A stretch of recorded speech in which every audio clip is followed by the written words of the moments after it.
Welcome one and all, so this is our first meeting. And can I introduce Liz Bishop, our new Chief Executive, who started a few days ago, and I started a couple of weeks ago. David Henshaw, the chair here. So look forward to working with all. The plan was to have the questions raised at the end of the meeting. On the basis of having conversations with colleagues earlier on, I think we need to re-look at this because clearly timing, childcare, all those sorts of things, we need to think about differently how we handle it. So if you can leave that with me, I will undertake to come back and think about it and how we might work it back out. So today, I'm going to go back to the original way and take them at the start of the meeting, if that's acceptable to the members of the public here. So I'm going to read the questions, and then one of my colleagues will answer, if that's okay. That way, well, it's only the question. I've got the questions here now. We haven't planned. We'll have to stop and reorganise things if you're okay. So if I can read the questions, I've got them here in front of me. Then the answers will be given. And we will publish the answers on the website as normal. If that's okay. And then we'll come back to think of how we work it next time. If that's okay. So I've got this from Francis. I'm a patient in Cheshire and chair of a patient participation group in Chester. How will the ICB reassure the patients of Cheshire and Merseyside when they learn that their personal mental and physical health data is being given to the American spy and security agency Palantir, that their private information is safe? At a time when we've succeeded in getting many more patients using NHS digital services like the app and appointments booking apps, will not giving all this information to this apparently unethical foreign company to put on a federated data platform lead to a loss of trust in its use by patients? And a similar question from Annette. How will the ICB safeguard our data when it's shared with Palantir, a company whose technology we use to link multiple different FBI and CIA databases in the US, and also have contacts with the UK Border Control and police forces in the east of England? And Pierre is not here, I don't think, according to my brief. How are the ICB going to safeguard patients from Palantir, a company well known for its human rights abuses? So John, who's our digital lead over there, will answer the question. Thank you. Thank you, Chair. So the questions are very closely related, but I think the answers that colleagues are seeking are around answering a general anxiety about the use of a particular supplier, but in particular, how are we as a system and the ICB going to work with that supplier and safeguard our patients' data? And in doing so, I think maintain what hopefully is a good level of trust in us as a data steward. I think there's a lot of work being done in Cheshire and Merseyside to build that trust. So the last thing we want to do is do anything that in any way compromises that. The simple summary answer to the questions is around the role of Palantir. So Palantir, as the question said, is the supplier of the infrastructure that the NHS's federated data platform fits on. As I say, we take data privacy and security extremely seriously, and we'll only ever allow use of data in ways that are safe, legal, and in the best interests of patients and our public. In this relationship, Palantir provide the infrastructure. The NHS remains the data controller and in control of the data. And we have a couple of uses of the platform. Some is for population health level analytics, and that only ever uses anonymized data. And then our individual provider trusts are able to use the platform to do some planning and operational management. And in those examples, they remain the data controller and apply all their own safeguards. I think not because of, but certainly because this is a national platform, commissioned nationally, and is very high profile, I think it's safe to say the safeguards and the governance controls are as robust as they are for any systems we use. So there's a range of security technology deployed on the platform. There are DPIAs published and data sharing agreements that are really outline the use of data and how the data is processed by the provider and controlled by the NHS, all within clear legal boundaries. Privacy is the core principle of the design of the platform. And we as part of our population health data interaction program, apply our own local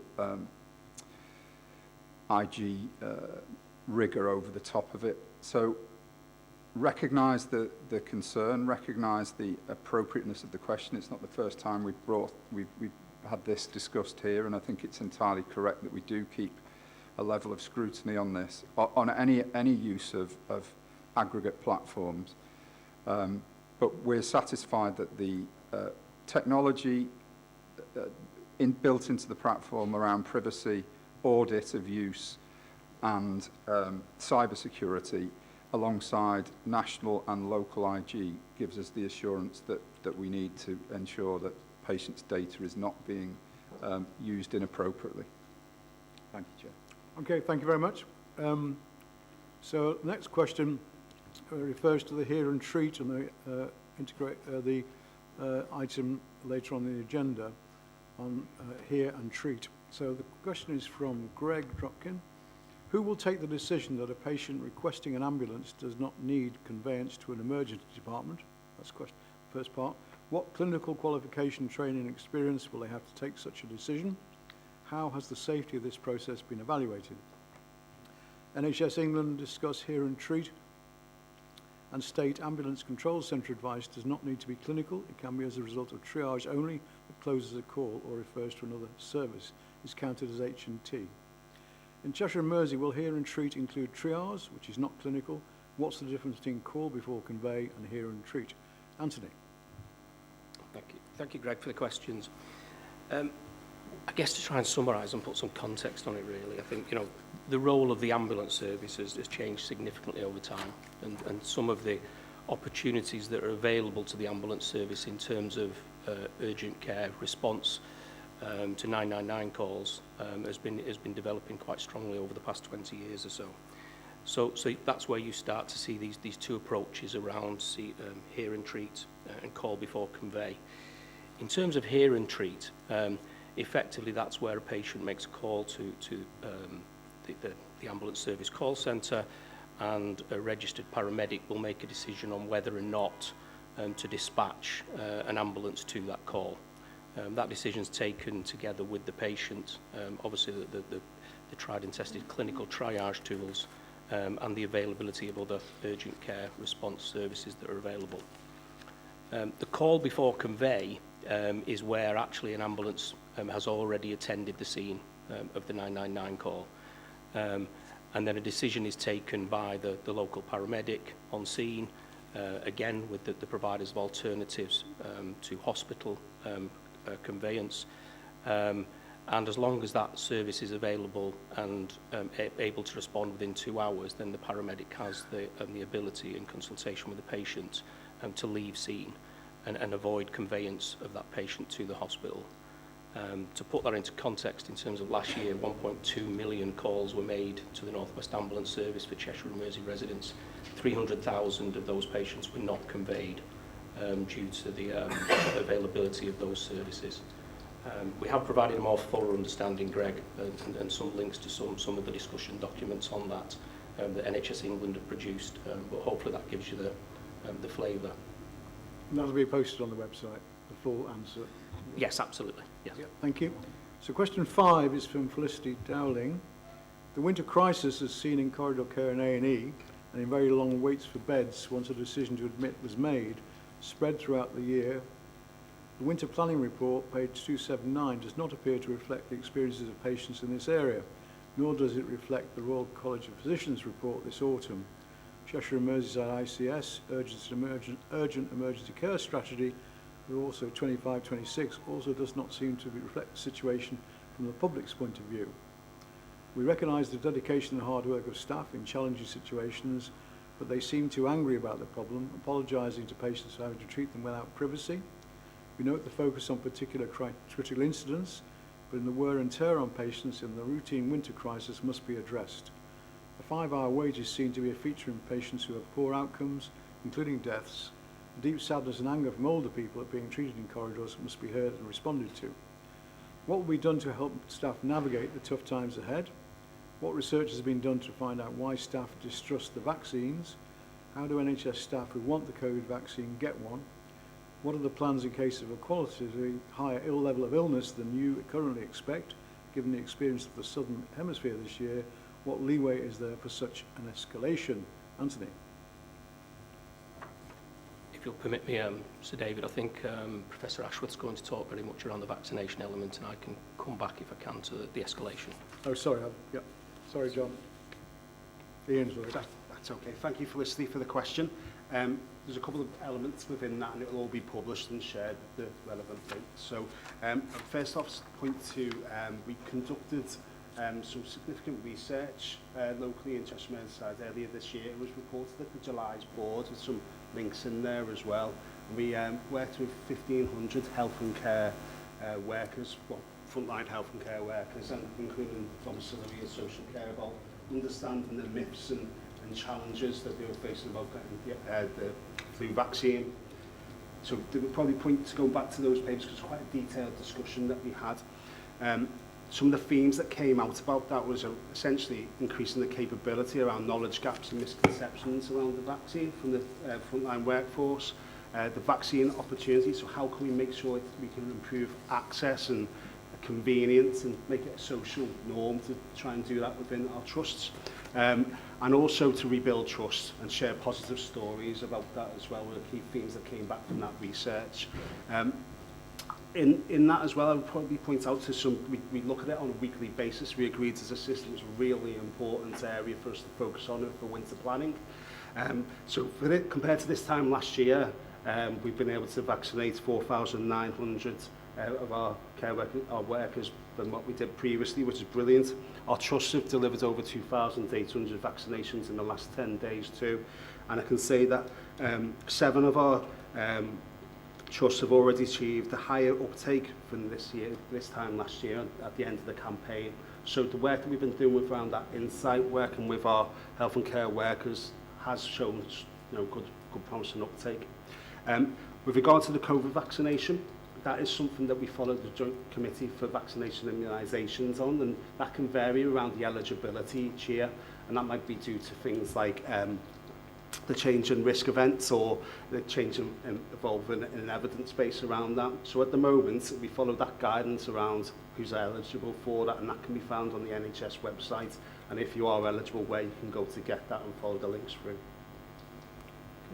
Anthony? Thank you. Thank you, Felicity. And great, you're always an advocate in terms of the patients and the public, aren't you, particularly this time of year when it's coming up to one of our most pressurised periods. But also you continually always reflect the impact on staff as well. So great to see this question. I think if we're looking at where are we in terms of how do we avoid some of the pressures that we saw last year, well, we've got a winter planning paper on the agenda later, which talks about what we are trying to do before, during and after, particularly the heightened levels of the festive period and the demands that winter brings. I think what you'll probably see within the paper for the first time this year is a full assessment of what additional capacity can be mobilised if those pressures reach the level where that escalation demands. If we're looking both to the staff themselves, each and every organisation does have tried and tested escalation processes that will see the redeployment of staff across their organisations to the most critical services to balance that load. And on a personal level, there's a whole range of staff wellbeing and support offers that are available to staff during this pressurised period. But thank you. Okay, thank you. So I've got a question for Lister Mahmood. The ICB is set to discuss privately a critical report on the future of women's services and Liverpool's Women's Hospital. The report originally scheduled for the public agenda is now being taken behind closed doors. There was huge public interest in this issue, including 84,000 signatories to our petition. We've been shut out of the review process. Secrecy around major decisions affecting women's services is unacceptable. The ICB has a duty of candour and transparency to report on possible options for Liverpool's Women's Hospital in public with adequate notice. Why is the ICB discussing this in private? Will the item on page 287 read the Women's committee be discussed in public today? Will the ICB discuss in public at the ICB the estimated capital cost of moving the Women's Hospital to the Royal site? Potential capital costs are given as 336 million to 549 million. It would take 91 years before such a rebuild became cost effective in keeping Liverpool's Women's Hospital on site and paying for the required upgrades. And then there's some some references underneath that, the various quotes, referring back to the quotes. So Fiona, can you answer that question, please? Yeah, thank you. Thanks, Leslie. So in actual fact, the private board this month have not taken an item on the women's services in Liverpool due to a number of reasons, and that will be rescheduled. I think there may have been some confusion because it would be normal practice for the executive team for me to bring to private board ahead of any sort of early plans or feedback from the options appraisal process to a private board ahead of the public board. And our process is, we are intending to follow that open and transparent process. And that's why we talked about doing that in our communications that went out. But absolutely, we know that we have a duty to make any decisions about this in public, and that is what will happen. When the board does take any feedback or presentations in private, that will be focused on how we move the programme forward now, taking into account the extensive work that we've done over the summer on the options appraisal. The item on page 287 are the minutes, I think, of the Women's Services Committee, and board doesn't normally discuss them unless a member of the board raises a specific question. And then regarding the figures for the capital costs of potentially moving services, those figures are very much they're very early figures from some of the options appraisal work, very early indicative calculations, which are still being worked on and refined, so they're absolutely not final figures attached to any final options. If we do get to a point where we're bringing future potential options, we will, of course, be bringing absolute final figures to present to the board. And we think, timeline-wise, we anticipate that the Women's Services in Liverpool item will appear on an agenda in public in early 2026, but I'm being deliberately non-specific about what date that is because we've still got work to do before then. Thank you very much. So we're on to question 7 from Paul Dolan. 3.9 of the finance plan mentions that the management consultants PricewaterhouseCoopers have been deployed alongside NHS England to undertake monthly reviews with high-risk financial organisations. Given that Merseyside and Cheshire ICB and IC systems now fall into that formal undertakings category, could the board, directly or via NHSE, estimate the total likely cost to the local ICB, ICS of obtaining such consultation work for both the remaining financial year and projected into 2026-27, and whether the ICB board considers such consultation to be of good value, given that it's been one of the highest users of private management consultants without securing sufficient financial recovery, that alternative approaches such as external peer review using public service-based knowledge and experience may have delivered. Andrea. Thank you, Chair. So first of all, with regards to the projected spend, it's not an exact science because we're not clear exactly what work will be undertaken going into next calendar year. But I would estimate for the remainder of the financial year that we will be looking at around a £5 million level of expenditure with PwC. With regards to the second part of the question around value for money, so the decision to engage PwC was really in light of the financial challenges faced in Cheshire and Merseyside across the whole of the system.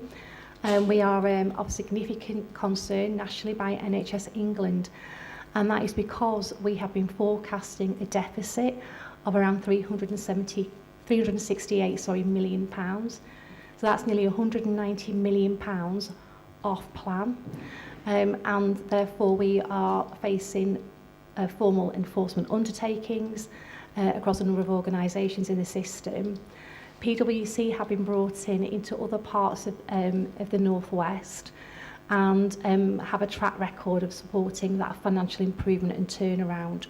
So we are working with teams in PwC at the moment, but also to minimise costs. There are people within the ICB and NHS England that also undertake parts of that turnaround work. But in terms of ensuring we get that value, we need to be making sure, and we're looking at, for each piece of work, what level of improvement do we expect to achieve. Okay, thank you. And I've got two more questions which are specifically about the weight loss injections from two members of the public, but given the nature of the information in the questions, I'm not going to read out their names on the basis of the privacy issues.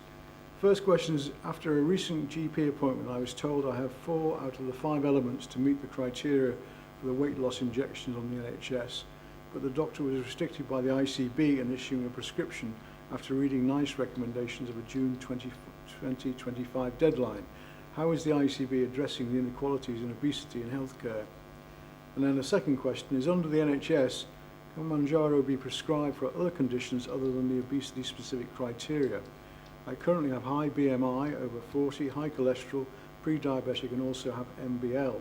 Given that I am under Clatterbridge and undergo blood testing now at regular intervals, I feel I should be given this drug under the NHS so I can be monitored instead of buying from a pharmacy and having no wraparound care. I've lost 5.5 stone and still have a BMI of over 40.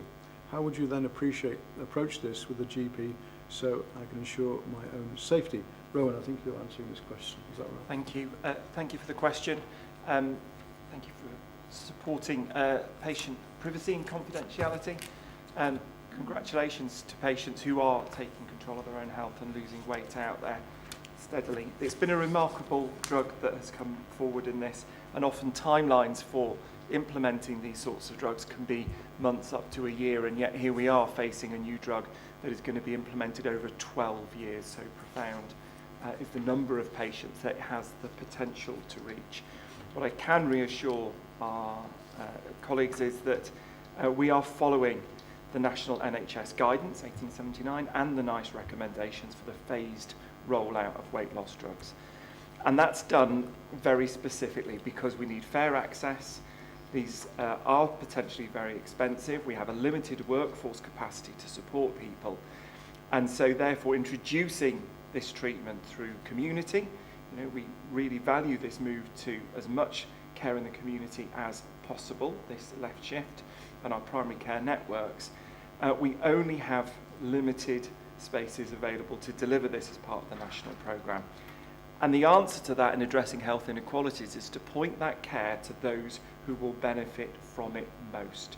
So hence, very strict clinical criteria have been brought forward that will prioritise those with most to gain from this treatment. And once we've used our current allocations, we pause until that further capacity that we expect to become available. So protecting care for those in greatest need and benefit is at the centre of what we do, whilst we continue to build up the resources and to expand that access into the future for all those who need it. Thank you. Thank you very much. And then I've got a question from H.J. Stigglebout. I'm a retired GP in Wales, but my local A&E unit is the Countess of Chester Hospital, and for several specialities I can choose to be referred to England rather than Wales. I've seen colleagues suffer immeasurably through being locked into PFI contracts on their premises when out of their own control financial safeguards disappeared with organisational change within the NHS.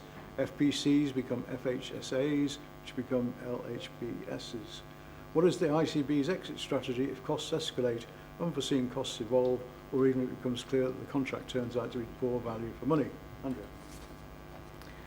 Thank you, Chair. So the ICB, we don't set the policy on PFI contracts, and we haven't got the authority to alone negotiate an exit or a renegotiation of a PFI contract. But what we do, or what we can do, is we monitor closely the impact of PFI arrangements, and where concerns do arise, for example, any escalation in costs or unforeseen costs, any issues around value for money, we raise these with NHS England at both a local and a national level, so we can manage the risks around financial sustainability where they arise. So we do work locally with organisations in the patch around PFI, but we don't have a direct role in influencing the terms and conditions that are set. Thank you very much, and thank you. That's the end of the question. So I'll move straight on to the main agenda.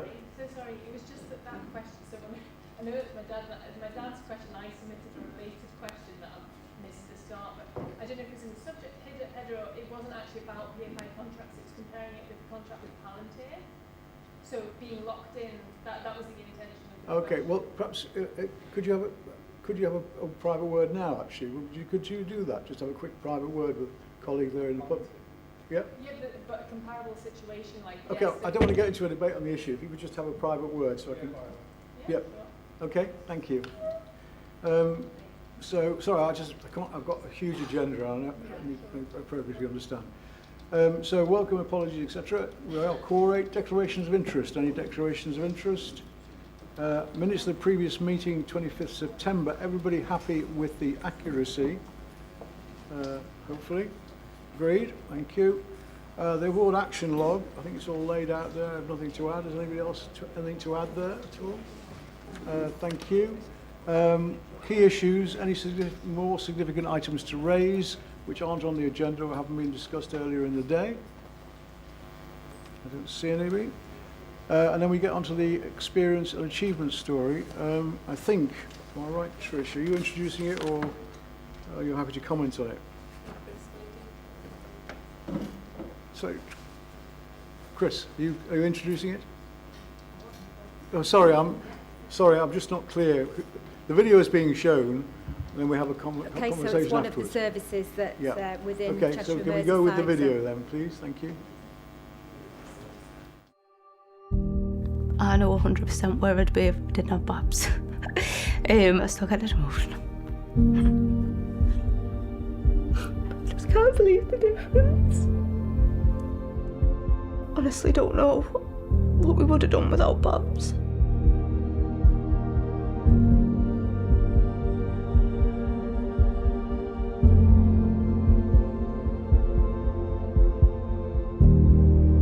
My dream was always to be a mum. That's literally all I ever wanted to do in life. I had the mindset, because I've been told this from other people, if you let people know how you're feeling or thinking, social services will get involved and they'll take your baby off you. And I was petrified of that happening.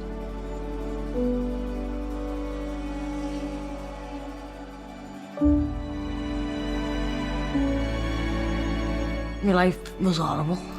It really was. It was horrible. One fella broke my nose, the other knocked my teeth out, the other stabbed me in the eye, shot me in the leg, and I think, you know what, when you stop and you think, I kicked myself for letting them win. And then I had him and I thought, well, no. We were referred to social care originally because my mental health was at its worst possible point. The children were seeing things that they shouldn't have been seeing and shouldn't have been witnessing. A lot of my anxiety was that I wasn't going to be there for the girls. Things were that bad that I thought it was going to end up where we'd split up or I wouldn't see them, and it affected me massively because I obviously every day I thought this is going to be the last time that I'd be staying in the house with them, that I'd be able to wake up with them in the morning. I was in a really bad place, really dark place. Substance misuse, domestic violent relationships, and obviously turning to alcohol. I was horrible with people, I was using people. Because I was facing them challenges, it was stopping me from being able to be a good parent. I couldn't put my children's needs before my own. I think the biggest thing that BABS has brought is an alternative for families. It removes that shame that families feel for being in tricky circumstances. It's a value change as well as a practice change. It's just been great to know that people are on your side and helping you to deal with problems in your past, not judging you for your problems in your past. BABS is imperative to support our families to create change and break the cycles that we see time and time again. I was really benefited so much by not just BABS but by social services as well. You know, it helped me just think, oh, actually I'm doing all right as a mum here. When supporting vulnerable families, we're often very focused on safeguarding risk, but we can't safeguard risk unless we safeguard the parent-infant relationship and parent-infant mental health. It actually deals with the parent and infant relationship, which is very, very important for the long-term effects of the child. I'm a brilliant mum, yeah. I didn't think I'd be able to do, but it's so good. If I didn't have this help, then I wouldn't be the mum that I am now. I'd be different, life would be different. Through the support provided by BABS, we've seen lives changed. What they do every day is put the child, the baby, the parent and the vulnerable family at the centre of everything they do and every decision they make. I really don't know where I'd be without the support of BABS, helping me to realise that the things that I want in my life can be achieved. Like, I just see life in a complete different light now. I'm not the same person at all. And I can do it and I will do it. I've got a lot of confidence and hope.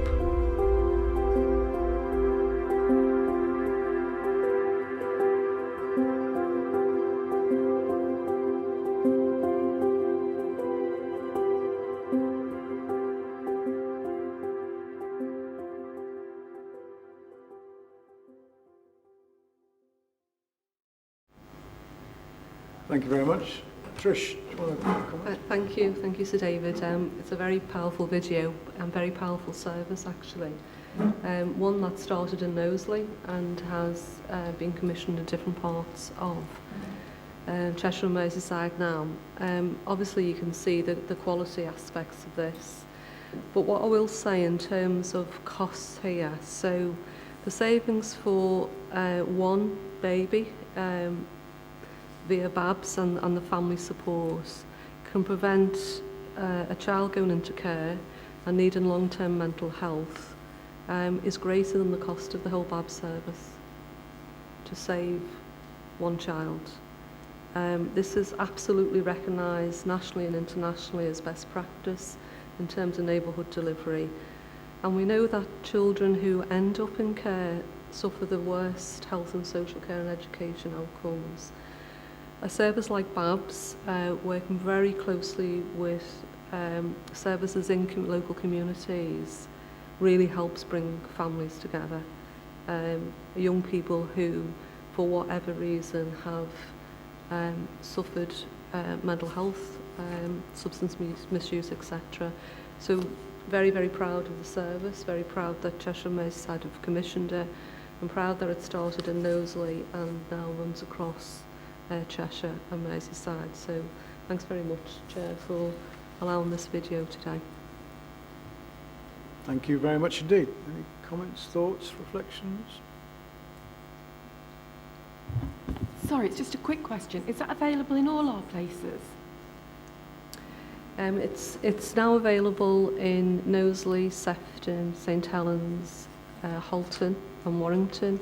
Not yet in Liverpool, but we are working with the Director of Public Health at the minute on what that would look like. So we have a huge amount of interest nationally and internationally, and outside of Cheshire and Merseyside, ICBs are calling for us to work with them on this. The outcomes are significant, the proven outcomes are significant in preventing children going into care. Sorry, I think it's absolutely fabulous. I think it's something, it goes back to that standardisation and equity of opportunity to access some great services, doesn't it? So it'd be really good to see when it's rolled out right across the patch. It looks like a great service. Thank you. Okay, thank you very much indeed. So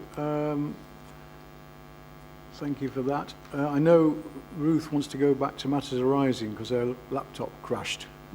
So. Oh, right. Can I just pick up one point of information just for the record? At the report of the Specialised Commissioning North West Committee, at the last meeting, there was some uncertainty about whether the decision that had been made at that committee could go ahead because of the new categorisation of provider organisations, that the decision could not stand. Claire, I think, was committed to following that up, and the committee has met again briefly. Claire, do you want to update on the current position? Yes, thank you. Sorry. Yes, thank you. So the joint committee, which is the three systems in the North West and the North West Regional Specialised Commissioning team, met, I think it was in June, and made a decision around lead provider collaboratives and the procurement decisions around that. I think it was 2 days after that, those providers received their sort of tierings across the country, and a couple of them received a tiering which would have prevented them from being awarded a new procurement, sort of a lead provider collaborative status. So we escalated this, and thanks to Ruth for raising it on behalf of Cheshire and Merseyside, but also the other two systems. So we had an extraordinary meeting where the decision was sort of reversed, and the final decision was a sort of a year-long extension for each of those existing providers, and we're reviewing the procurement mechanisms for a sort of a different approach next year. So I think we're content that we actioned, we implemented an action and queried the decision based on the sort of performance and the tiering of the providers, and we've now got a way forward in terms of continuity of service for the patients. But we're looking at how we sort of manage that in the future. But I think the key thing was it would have stood. I think that was the key thing. It would have stood with the advice from the region, but we challenged that, and so we moved it forward. So it was just for the record that the decision was they're all just extended for 1 year. The implication, though, is if tiering is updated every quarter, how do we make a strategic decision in 9 months' Indeed. time? So just to assure you, the team is looking into that across the North West as to how that policy can help us make strategic choices in future. Thank you. Yeah, and getting advice from the national team as well, so thank you. So it's just for the record. Okay, thank you very much. Thank you. So I'll move straight on then. I haven't got any shares announcements at this stage. I'll like straight to Liz, please, ICB Chief Executive. Thank you, Chair. You've got a paper in your pack, so I won't go through it all. Probably the only thing to mention, that I wanted to mention, was just a big thank you to all the staff who supported us through the industrial action. I think we should just note the thanks to staff to keep all services running, so thank you. I'm happy to take any questions if there are any. Questions, comments, reflections? Chris. Yeah, thank you, Liz. I think it was just to highlight within your report around the Cheshire and Merseyside ICB being successful in the adult social care prescribing pilot, which is a first pilot of its kind, where one of 6 ICBs in the country has been given this opportunity. And you can see within the report there the benefits this will bring. Just to update, the interest has been considerable, and we've actually recruited 18 adult social care nurses across the North West region to actually begin their B300 prescribing course in January. So I think it'd be interesting to look at the evaluation of this and see how it can support residents within our nursing homes. So that would be good. I think it's good for patients, services, but it's also good for staff to be able to work at the top of their licence, so thank you. Thank you very much. So I'll move on to the Cheshire and Mersey Finance Report. Andrea. Thank you, Chair. And I'll just give some key headlines as at month 7, the end of October. So at month 7, we have a year-to-date deficit of £138 million.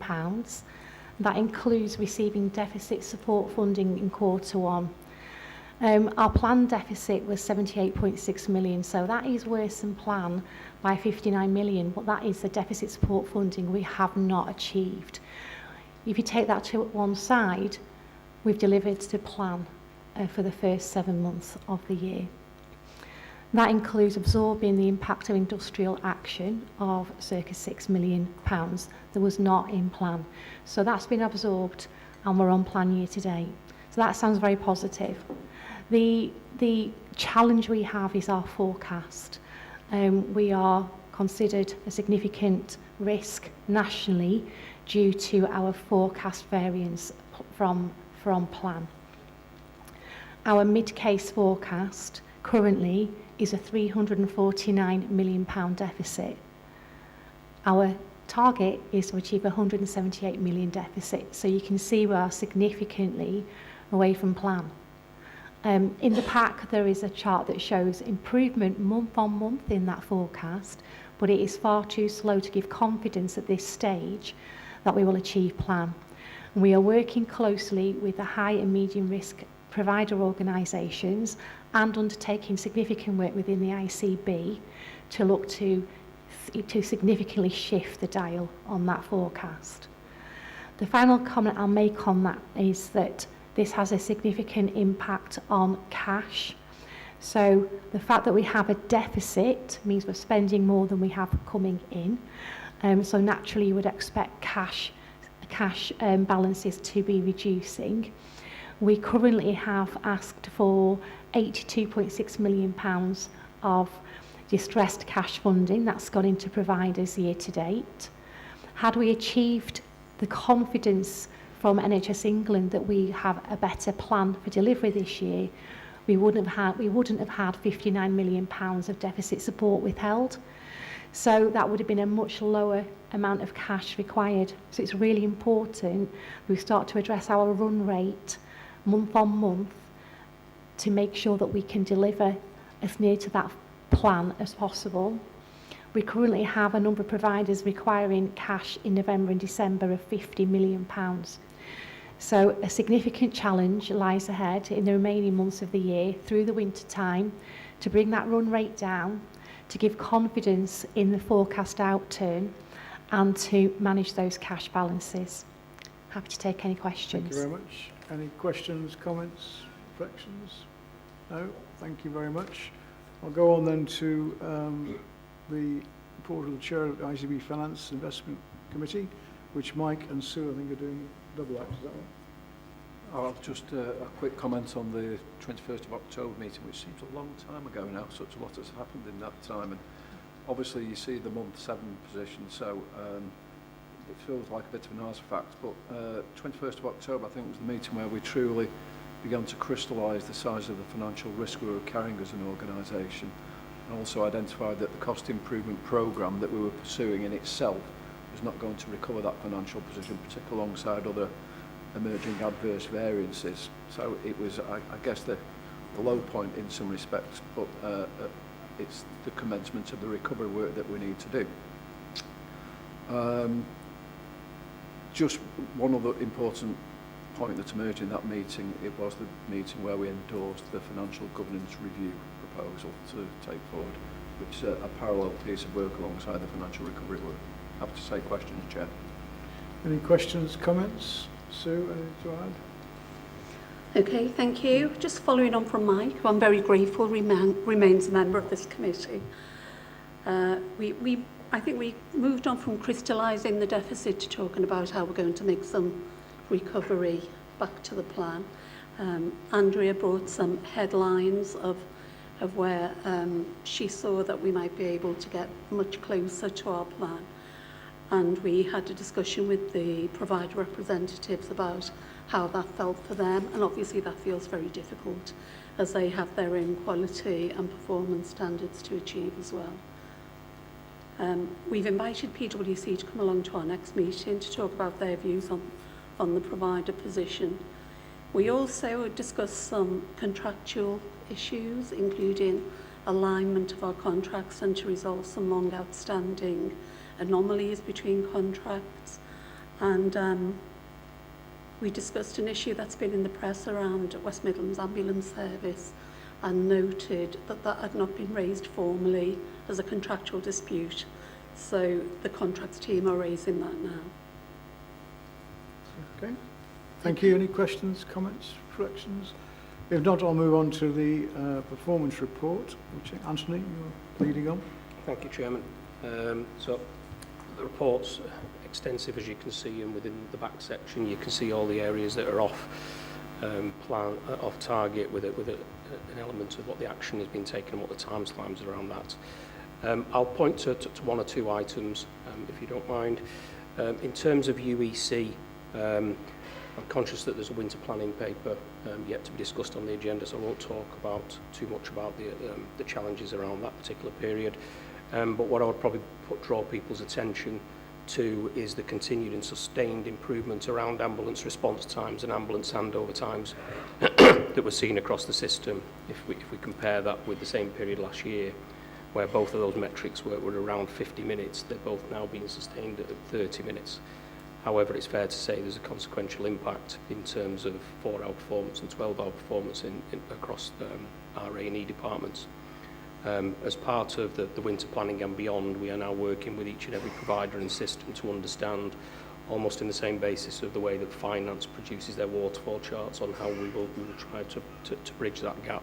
We're looking at each and every element of emission avoidance in hospital flow and discharge to understand what the consequential benefit will be in terms of 4 and 12-hour performance, and we can push that through the Quality and Performance Committee and through to board next time if that's of interest. In terms of planned care and elective, after a period at the end of Q1 where the number of long waiters was increasing, as we focused on matching that core capacity with efficiency and the financial resource that was available, it's pleasing to see in terms of the long numbers, those patients that are waiting longer than 65 weeks for treatment, that those numbers have been continually coming down since July. That's the next pressing target. In terms of national scrutiny, there's an expectation that we will eliminate those long waits by mid to end of December. And whilst industrial action clearly had an impact in recent weeks, it's fair to say that each of the providers managed to achieve over 90% of their planned care activities during that industrial action. So it has had an impact, but it is not yet proven to be a position that we're not ready to address. So we are working with this tire list, particularly with the provider collaborative that offers up that mutual aid, that management, that movement of patients around the systems, but also that inherent focus on productivity, efficiency, and theatre utilisation, different ways of working, which is really critical to not just treating it in the time-honoured way of more activity. So we are still hopeful that we will be able to get there by December and then move on through the remainder of the year to address some of the other targets. It's fair to say there's a high degree of national focus on this particular element, and we're receiving daily scrutiny around that. But also, if we look forward to the medium-term planning, it's clear that there is a national ambition to really accelerate in this particular field. Next year's target will see a 7% increase in RTT, but then an expectation that the 20% improvement will be made over the following 2 years. So a real way in which we need to change the way in which we work to do that, and that absolutely is at the heart of the planned care programme. I won't talk too much about cancer. I think our performance is relatively good across the system when we look at either an alliance footprint or an ICB footprint. There are 1 or 2 areas where we're just dipping below the trajectories as we stand. But as we look forward to the actions that you can see within the paper, I think there's a high degree of confidence that will be redressed during Q4. So I'll pause there if it's okay, Chairman, and happy along with colleagues to answer any questions. Thank you. Any comments, questions, reflections?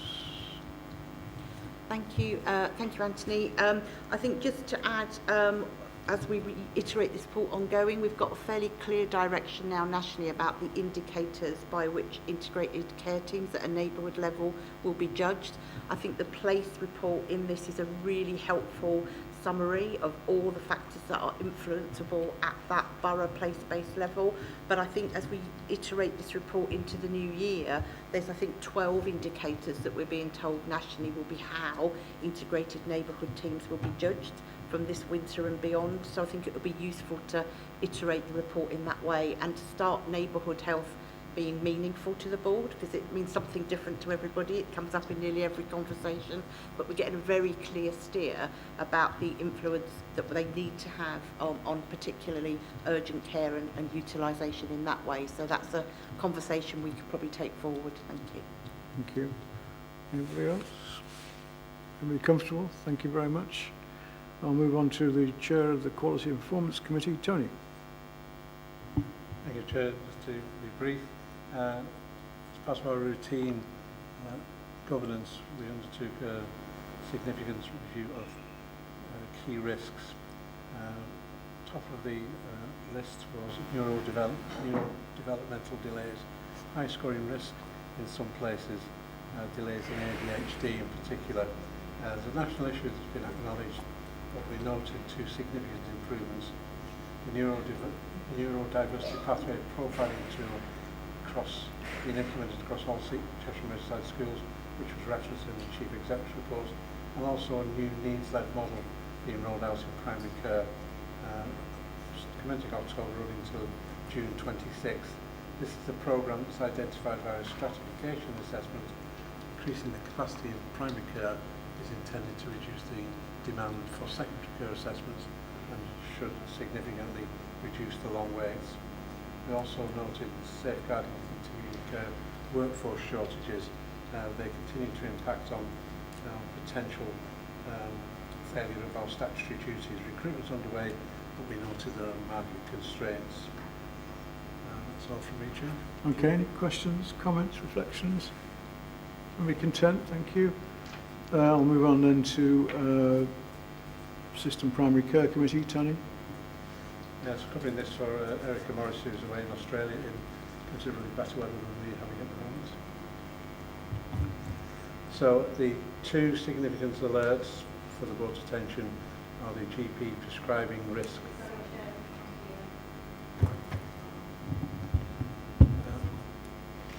And I think I'll try again. The GP prescribing risk approach and request from Finance, Investment and Resources Committee, System Primary Care undertook a deep dive involving all the contractor groups, and this will now be a standard detailed item following the primary care financial report.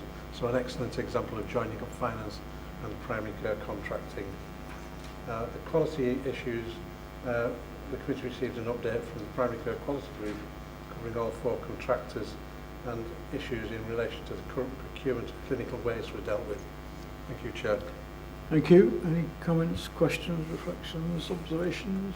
No. Thank you. I'll move on to REM Committee. Tony again, please. Thank you. The Remuneration Committee met 3 times, 17th of October, 6th of November, and 17th of November. The committee approved the pay framework applied to the very senior manager positions within the proposed new senior executive leadership team. It's also received the draft consultation document for the ICB Senior Executive Leadership Team consultation. And finally, on the 17th of November, it received a paper on the proposed remuneration of the ICB's interim chief exec position and approved the recommendation. Thank you, Chair. Thank you. Comments, questions, reflections? No. Thank you. So if everybody's content, I'll move straight on. Miss the break, if everybody's happy with that. Yep.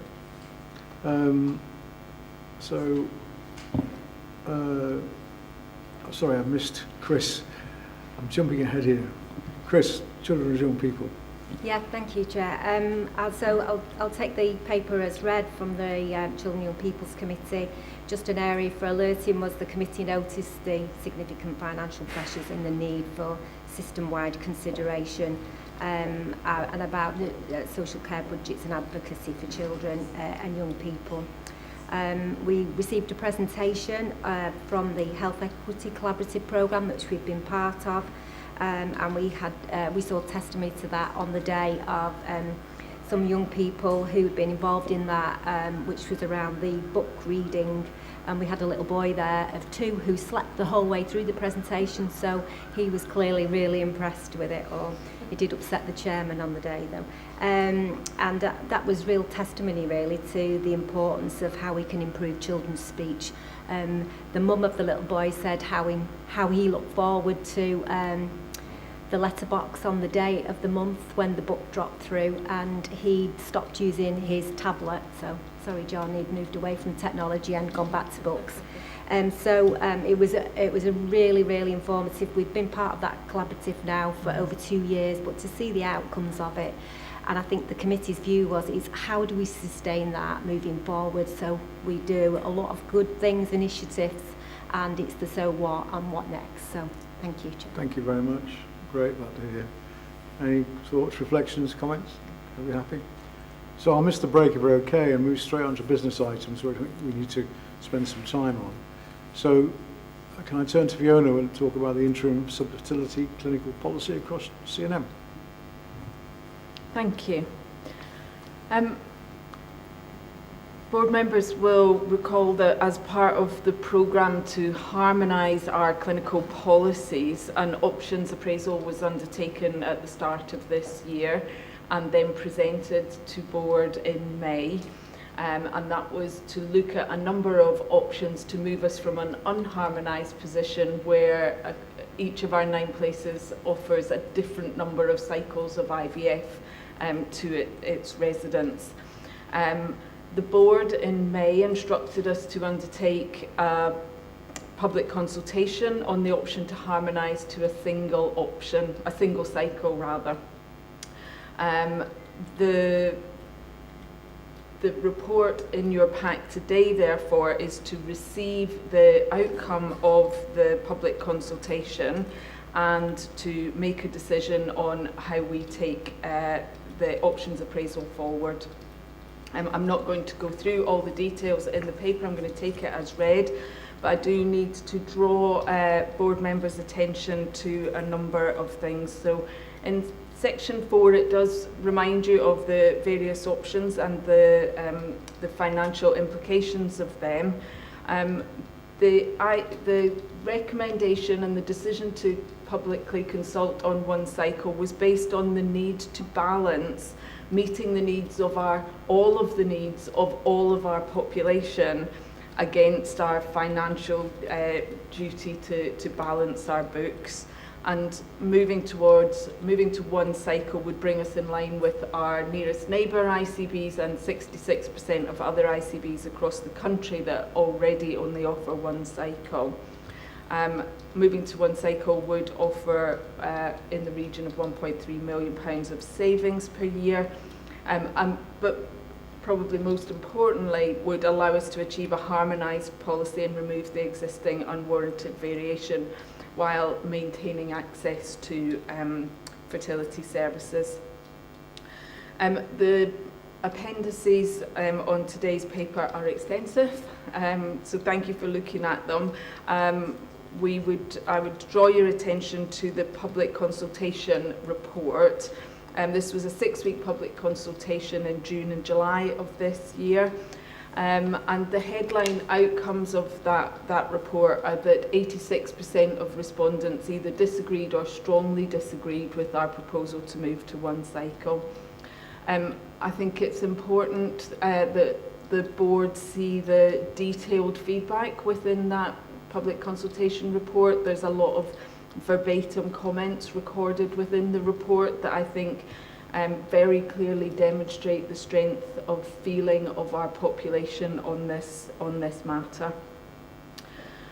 Following receipt of the public consultation report, we refreshed our equality impact assessment, and again would ask that board members' attention is drawn to the detail of that which is in the appendices.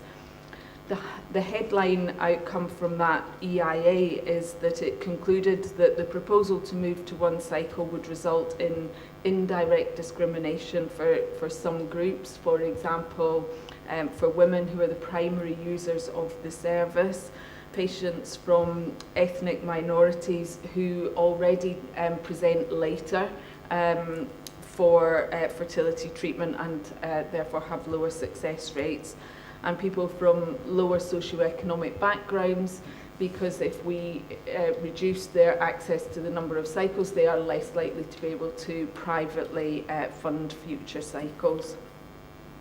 Within the appendix of the EIA, there's a really important section which we've put into the paper in section 7.5, because what the board needs to do now is consider both the financial imperative and our public sector equality duty.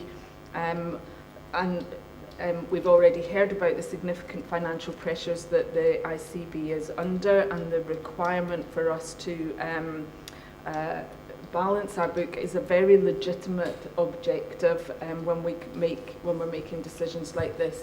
However, even in times of a financial crisis, our duties under the Public Sector Equality Duty Act, the Equality Act, remain, and you could argue become even more important to make sure that we are making a very informed and balanced decision.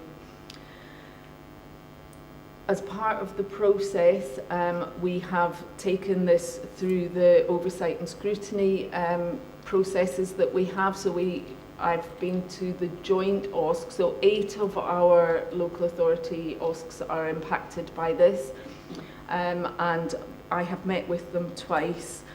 Some of you may have seen it reported in the Echo, some of the very personal testimony that was put forward at the second OSC in particular, which again I think reflects the strength of feeling on this matter. The joint OSC concluded that the decision to move to one cycle of IVF would not be in the best interests of the Cheshire and Merseyside population. At the second OSC, they reaffirmed that position and unanimously agreed that if the board today decides to reduce to one cycle or harmonise to one cycle, they will be writing to the Secretary of State to ask him to call in the decision for review. So I've laboured the points about the equality impact assessment and the public consultation findings so that the board is able to fulfil the duties set out in section 7.5 and 7.6. I'm happy to take any questions, Chair, to support the Thank you very much. decision. Any questions, comments? Thank you.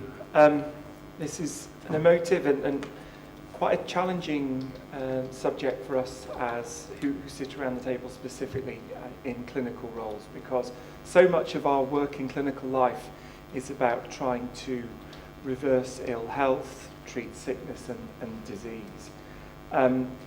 This is clearly a situation where high quality infertility services offer opportunities to families to step into new chapters of living their very best lives, therefore.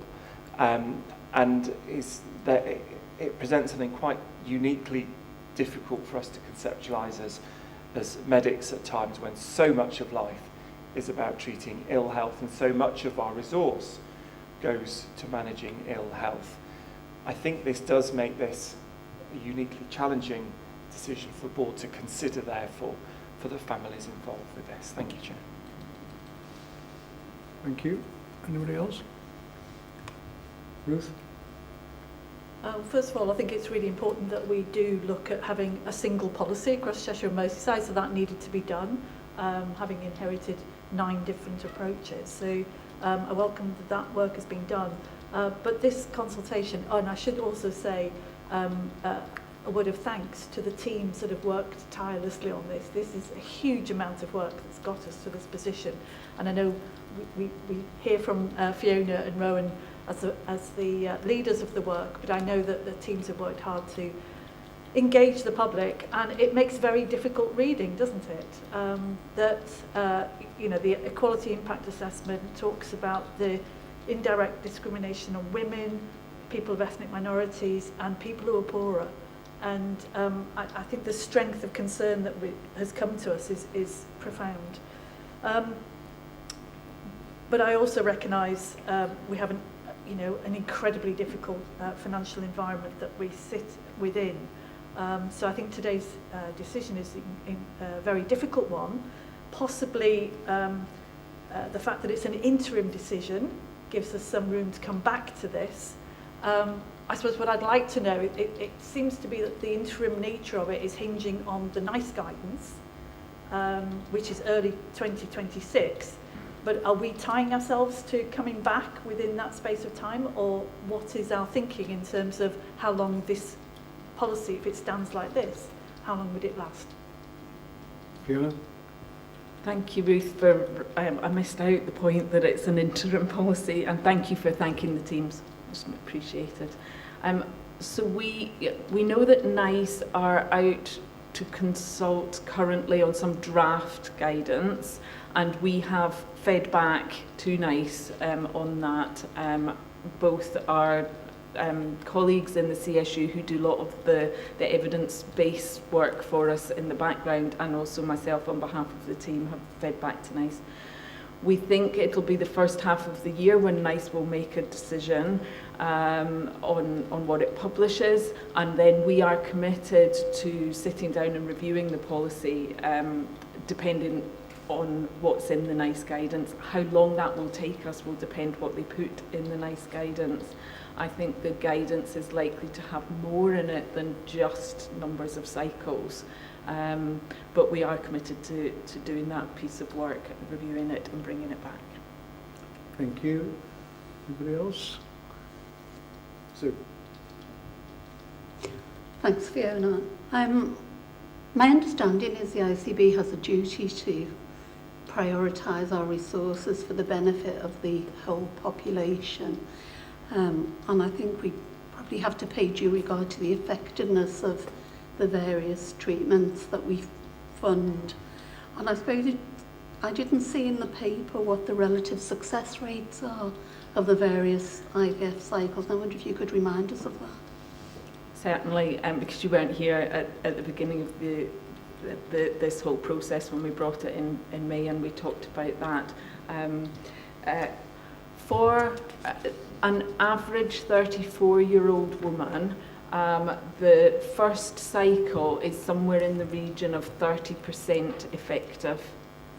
For those people who go on and have a second cycle, that second cycle in itself is 15% are effective. And for those who go on and have a third cycle, that reduces further to 10%. So these are not particularly high percentages of success rates for each of those cycles. For an individual, the more cycles you have, the more likely you are to end up with a live birth. But overall, the effectiveness of each cycle reduces. Okay. Yeah, thanks for the report. I mean, in your recommendations, but you've mentioned it in your presentation, you pointed out there are competing duties here. There's the quality duties and our statutory financial duties. Well, I think you articulated very well the difficulty of making the decision. But in making the decision, we can't select one or the other, shouldn't select one or the other. It has to be put together. So what we're looking for is a service, not ignoring the fact that services have been in place for a number of years, but if we were designing one now, it would need to be equitable and affordable. So I think your argument in the paper is about equity and affordability, and is very well presented. Thank you. Thank you very much. Thank you. Again, from the previous presentation to now, we've got, I think we've got assurance that we have had the public consultation. If I'm being completely frank, I struggle with the financial aspects of this. We've just heard that PricewaterhouseCoopers could potentially cost us 5 million, and yet we're looking at a saving of 1.3. However, I think if we look at it from a health equity aspect, I think that's what I find more compelling in this. Actually, are we potentially exacerbating health inequalities? If we go for option 3 or option 4, there are 66 places across the UK. If we look at this nationally, we are an outlier in our provision of IVF cycles. And I think if we're looking at standardisation across Cheshire and Merseyside, I think actually it's really important that we look at that from a wider perspective. Thank you. Anybody else? Andrew? Thank you. So obviously I haven't been here previously when this has been discussed by the board, but it's been made very clear to me that this has not been driven by the finances.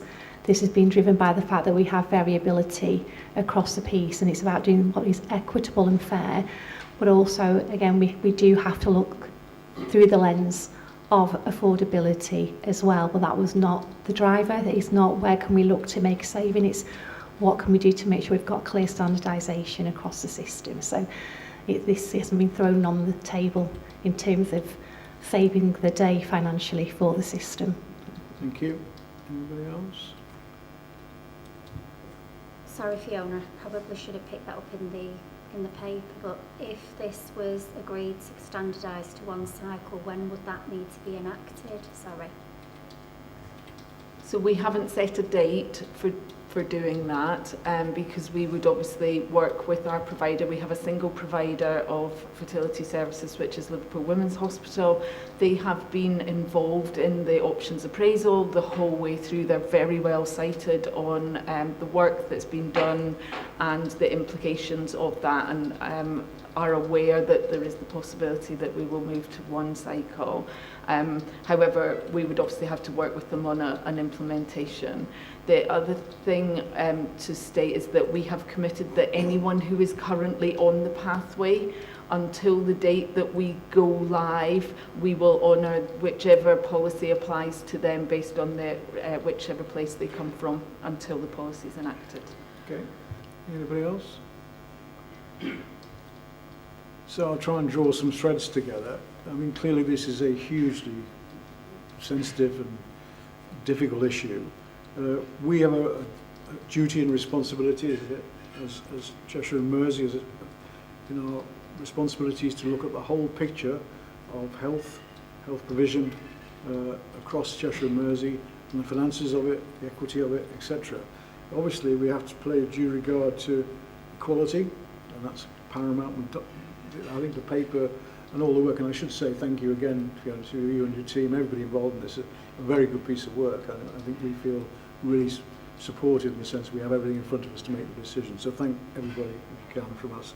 The consultation has been clear, I think, from where we've been, and we would expect that consultation to be clear from the authorities, etc. I think the transparency in our discussion, all the paper is there. We've had some very good comments raised in this, and looking at the options and mitigations is clearly something that's included in the paper, as well as scrutiny and the stakeholder views. So we all have to take that step back and have that big picture view, and take that big picture view. The executive have been through this uphill and down dale on our behalf, as well as sharing with us all the work that's been undertaken. So we need to move to a proposal. I mean, as we say, it's two bits really here. One is about having one policy for Cheshire and Mersey, and then the second is actually the regularity, or the number of times. So my proposal to the board would be to go to one cycle, and that would then apply across the whole of Cheshire and Mersey. And that would seem to be, on the basis of my perspective, and I hope other colleagues' perspective, the best decision given the set of circumstances we face in our responsibility of delivering health services across Cheshire and Mersey. So I think I will put this to a vote, actually. I think I have to. Would all those in favour of that approach, with their hands indicate that they're in favour? Could somebody take account of that? Somebody who can take account? Help? Matthew?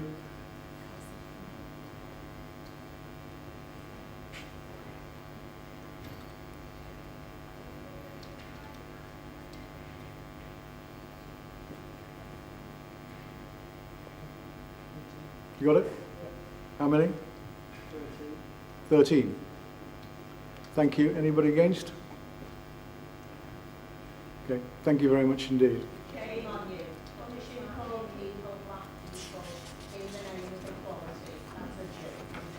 So I'll move on to the next item, if I can just get back to the agenda. Sorry, bear with the technology. So I'll move on to safeguarding our workforce. And Thank you, Chair. This is an update on the Sexual Safety Charter and how we're rolling it out and embedding it within the ICB organisation and across the system. There's a note to that. In effect, what we've got is a national approach to a problem that's been identified for quite some time, but was particularly highlighted in 2022-23. It can occur anywhere in the workforce, but in particular, there was a couple of reports around behaviour in theatres, in trusts. So the Charter was the response. Since that time, it's also become one of the leading issues for legal firms across the country, and notably one of the firms that I deal with, it's their single biggest caseload. So, with that said, we signed up very late on in 2023. We've done quite a lot of work historically, notably that we've established and trained allies, and that we've introduced an e-learning offer around this. We now need to take it a step further. In particular, in order to enact the principles, we need the sexual misconduct policy, again, which is based on the national sexual misconduct draft. The real problem around that is otherwise we're just going through our standard discipline and grievance policies where sexual misconduct is only a very small part and doesn't capture the breadth or indeed the kind of subtlety of some of the behaviours that this is looking to counter. Now, in terms of the policy itself, I wasn't going to go over all of it, but it's in the appendices. But it's that stuff that you expect, people looking people up and down, inappropriate kind of conversations, jokes, the things that people hopefully are aware of. So, and it also really emphasises anonymity, because this is such a challenging issue to investigate, because once you've got the time, the date, the location, it's very hard to maintain people's anonymity through the process. So the plan is the principal means of delivery would be through, of raising concerns, would be through Freedom to Speak Up, also our staff networks, and clearly through our HR business partners. So that's the plan. The rollout will involves strengthening leadership. Chris Douglas, our chief nurse, has agreed to be the figurehead and the lead at board level. We've got a range of training, including train the trainers, so we can embed this across the organisation. And we've also got kind of raft of awareness raising, and that will have to start actually with the board, because it's one of those areas that I think the board needs to show leadership on and need to actually be aware of. It's one of those things that actually, it's not widely understood what can constitute sexually inappropriate behaviour. So that's what's in the paper. I'm particularly looking for you to endorse this approach, the rollout, the governance, which will go through the People Committee. Also in Chris's world, at regional level, there's the Domestic Violence and Sexual Safety Group that one of her staff, Ellery Lloyd-Burns, chairs. We've got the leadership approach, but in particular, I want to approve integrating this sexual safety policy into our safeguarding and our HR frameworks. Thank you. Thank you. Questions, comments, views, perspectives? Thank you, Mike. It's to be welcomed. Can I seek whether you've already got plans that this policy is shared with every higher educational institution that sends students into our clinical spaces, medical, nursing, allied health professional backgrounds? So much of the, or much is heard that there are troubling, worrying behaviours in our young people going into education. And I think it's vital that we join up with those responsible for their training before they come formally into our workforce, please. Thank you. Well, I can't categorically say we do that. Obviously, as they arrive with us, we make them aware of it. I think it's a really good suggestion and something perhaps we could pick up with the deanery. If it's not already. Now, I know that there's a lot of ethical stuff is included in the curriculum, but I'm not sure that's specifically this, but clearly that our policy is local, but I would expect the Sexual Safety Charter to be included. We can confirm that. Shall we do that together? Okay, thank you. Okay, anybody else? Everybody content to approve endorse the governance and rollout, support the leadership sponsorship, and approve the integration of the policy into ongoing safeguarding and HR frameworks? Everybody content? Thank you very much. So I'll move on to the assurance framework. Claire. Yes, thank you. So attached is our proposed 2025-28 board assurance framework. In May this year, board agreed that the principal risks of the 2024-5 BAF should be reviewed in light of all the strategic challenges, the changes in guidance, ICB blueprint, 10-year health plan, etc. And I brought a proposal to board in September in updating progress, and we agreed I'd bring the formal proposal today. So it also asks within the BAF that this is a 3-year approach to future-proof and align the strategic risks against the ICB's 4 core purposes. So the full BAF is attached to Appendix 1 with all the detailed mitigations, controls, etc. So as a public body, we have to make our decisions using a robust system of internal control underpinned by effective risk management, and this is key to the board's risk appetite. So linked to the BAF, we've got the risk appetite, and we adopted the Good Governance Institute's risk appetite matrix, which is in section 5.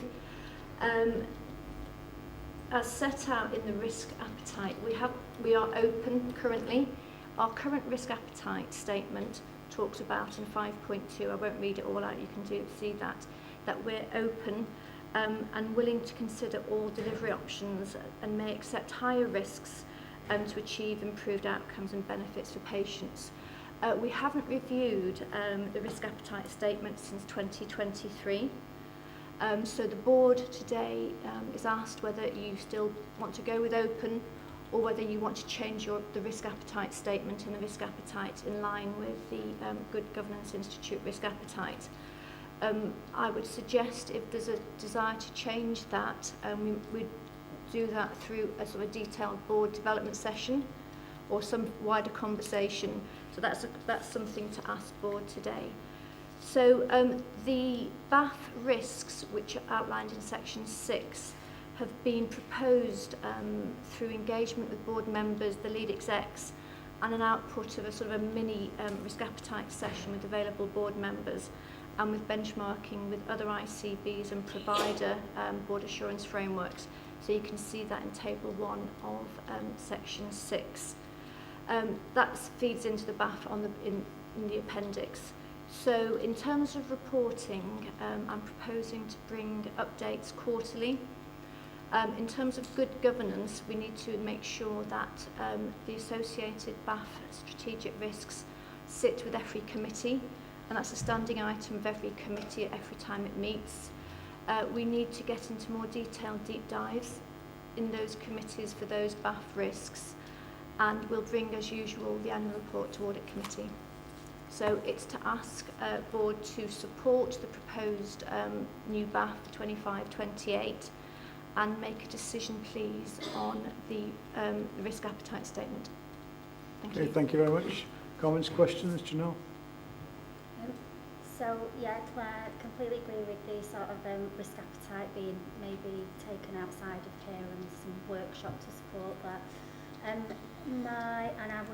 would probably suggest that the BAF comes maybe more frequently than quarterly, just because of some of the risks that are on there, but that would be my personal opinion. The only other thing, just in point 6, there is a P15, which I actually couldn't find in the appendices, and it was the one where I would suggest, I mean, I'm not sat in the committee that reviews this, but I would suggest that possibly that should be a higher risk, based on some of the conversations we've had today and earlier around joined up and provider fragmentation. Okay, so a couple of things. Quarterly, considering we currently meet bi-monthly, we'll have to work that out.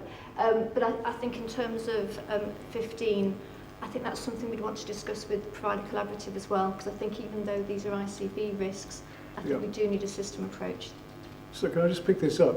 Clearly I agree on the collaborative point, but I would be more used, I think we should see it more often because of exactly the reasons raised, but I'd like to get the audit committee to do some of the lifting here, because I'm used to, like the audit committee, orchestrating the process around all this to make sure the board in its widest form, because frankly this scale of numbers trying to deal with something like this. So can I look to you, Mike, to actually, as the audit committee, pick up the reins on this and orchestrate our consideration of it? And I think we do need to see it more often initially to get, for the reasons that Janelle's explained. Is everybody content with that as an approach? It just seems coming straight to the board, the scale of it, given other things we're looking at. I'm sorry, P16 is missing. I can't find it. P15. Okay. You pick that one up? It does come through the audit committee routinely, but this is to get board sign-off of the actual whole. Yeah, but what I'm saying is I want the audit committee to do some lifting on this and really get into it. So they give us a perspective on it. Because that's what I'm used to, that's what I expect, rather than trying to do it at this scale of meeting is really very difficult. Okay, thank you. Okay? Yeah. I'll be happy with that as an approach. It just feels more sensible. Not suggesting they don't, but I just want them to be more proactive in it. That's helpful. Anybody else? Everybody content? Yeah, thanks, Chair. Thanks, Claire. My comments relate to 5.2, where you raised the issue about the risk appetite. For me, the two on the next page, the ICB has no tolerance for safety risks, and our ambition is to improve health and well-being of the population, etc. We will not accept risks that could materially damage trust and relationships with our partners. I think those are the two that are key to the board assurance framework. That sets out our approach to this in its entirety. No tolerance for safety risks, but neither are we going to accept risks that materially damage the relationships we need to deliver better care. So I think those two should remain. If you want to change the words a little, but those are two principles I'd like to hold dear to. Okay. Are we content? Thank you. If I could just go back to Janelle's point and offer to take an action to look at P15 with Janelle before it comes back. Okay, thank you. Everybody content then with the proposals? Agreed? Thank you very much. So I'll move on to emergency care, which we pulled off that agenda today. They'll come back next time. So winter planning, Anthony. Thank you, Chairman. So the paper follows on from the previous report in September, which centred more on the development process and assurance of plans, but now takes us to deliverables and the ability to mobilise capacity upon demand. So within the executive summary, it points to the absolute link last winter of bed occupancy rates prior to the festive period in the declaration in 3 systems of critical incident directly in the new year, as well as the compromised ability to mobilise additional capacity across the system due to short-term staffing levels, sickness. When we did the winter debrief, the primary learning that drew us to that conclusion was that those systems who were able to evidence a bed occupancy rate below or at 92% just prior to the festive period were able to maintain stronger delivery of ambulance response times during the height of winter pressures, most evident just after the New Year period. And if I draw the board's attention to Table 1 in Section 5, which details the week-by-week trajectory which has now been produced by providers directly based upon their local system's winter plans.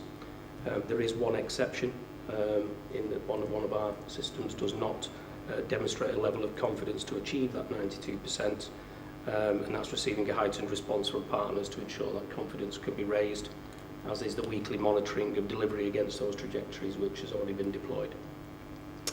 I'd then also point to Table 2, which demonstrates the clear focus on staff vaccination to maintain resilience during winter and the ability to respond. For the past 5 years, vaccination rates have been declining, and there our emphasis has been made to redress that by a local ambition to deliver the best of the past 5 years, a figure which far surpasses the 5% which has been set by NHS England.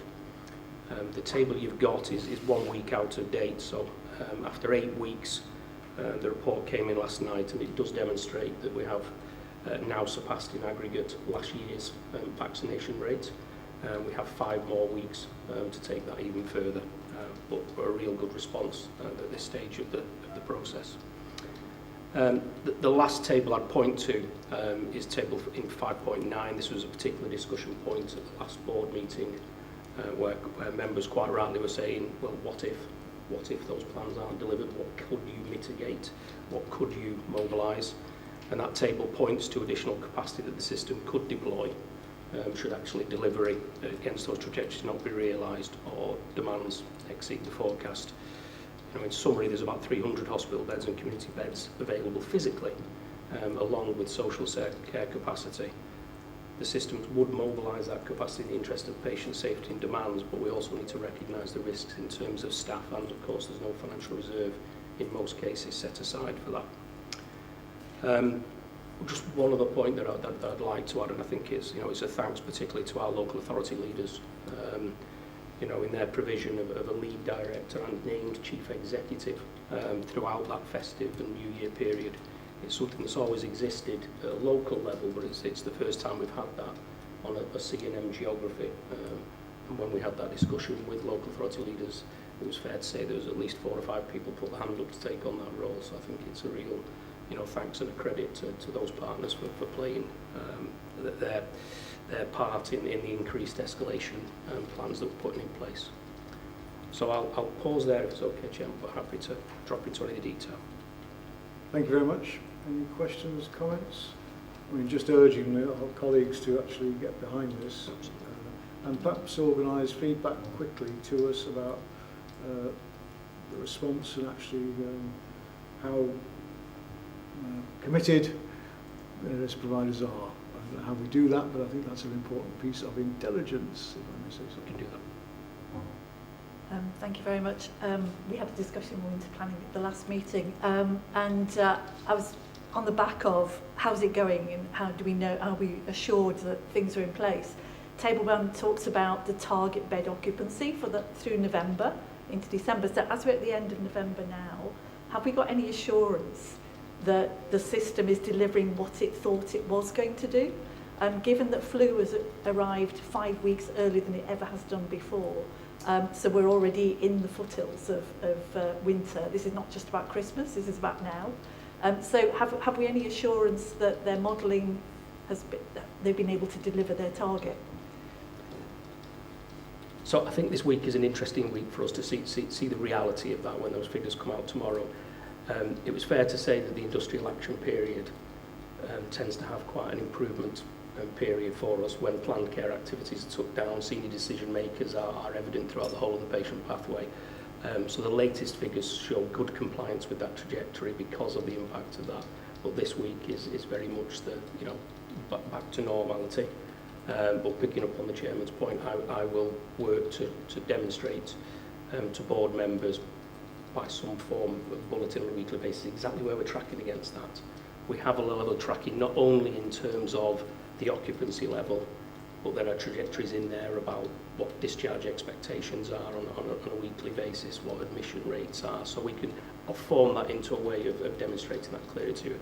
But as we sat here, it looks better than those trajectories, but I think that's the consequence of industrial action. Okay, and as part of the package, it'd be useful to know how much corridor care is happening. Yeah, we get a count of corridor care, so I can feed that into it as well. So clearly this is a crucial issue, and one of the things how do I put this, a more dynamic dialogue between provider land and us, not in a sense of policing, but more in a sense of actually whether we can mobilise our own resource and influence at place to actually help. So the collaborative, I'd like to change the tenor of the debate, because at the moment it feels a bit like policing as opposed to actually working collaboratively to see what, and it will highlight for me some very good practice, and I've already seen some of that, and also some voids where stuff isn't happening. So perhaps we can talk about outside the meeting, Anthony, but I think it's a really crucial issue for us, actually how we exercise that resource of influence, rather than thinking about just reporting what happened a bit too late So a dynamic dialogue with actually an ability to start influencing what's really going on, not by policing or shouting or sending letters, which another one from the ICB gets put on the pile, but actually having a more supportive, collaborative relationship. So can we talk about that, please? I couldn't agree more. We are the convener of the system, okay. not the monitor. Ruth, do you agree? I mean, that feels like how we should be approaching this. Absolutely, we should be problem solving. Indeed. and helping collectively to make it better for people who are receiving urgent care. And as I say, it's throughout winter, it's not just over the festive period. We have to be on it all the time. Surprise, surprise, we sometimes get in the way. Perhaps the brief is get out of the way. Thank you. Again, just from a patient perspective, there's some work that we did year before last, Chris, on the Red Lines toolkit for what we would or wouldn't expect to happen in our corridors. Yeah. And a number of the health watchers across Cheshire and Merseyside are undertaking and have been undertaking those Red Lines corridor walks. Right. We're looking at how we can feed that in with Fiona in the new year, so we're kind of getting that rounded experience of folk as well. And we're looking at it from a staff lens. It's kind of in the round. Where were we? Where are we now? What's it looking like? And if it has to happen in those temporary escalation spaces, not just corridors, what does that look like? And again, that dynamic dialogue would help in that as well, knowing that rather than wait a month later, get it, know what's going on, etc. They'll be happy with that as an approach. Feels slightly more positive. Okay, thank you for that. Any other questions on winter planning? No? Are we content? So I'll move on then. We've done the questions, thank you for that. And just to reaffirm the undertaking I said outside and in the room to members of the public, I will revisit this because I am conscious of the points that were made about childcare and all sorts of end of meeting, etc., etc. So we'll come back at that and have a conversation about how we do that better and make sure we improve the dialogue. Okay, we'll do that. So reflections on the meeting would be helpful. Just help. I'm not going to do the talking now. I'm going to shut up and embarrass you all into saying something.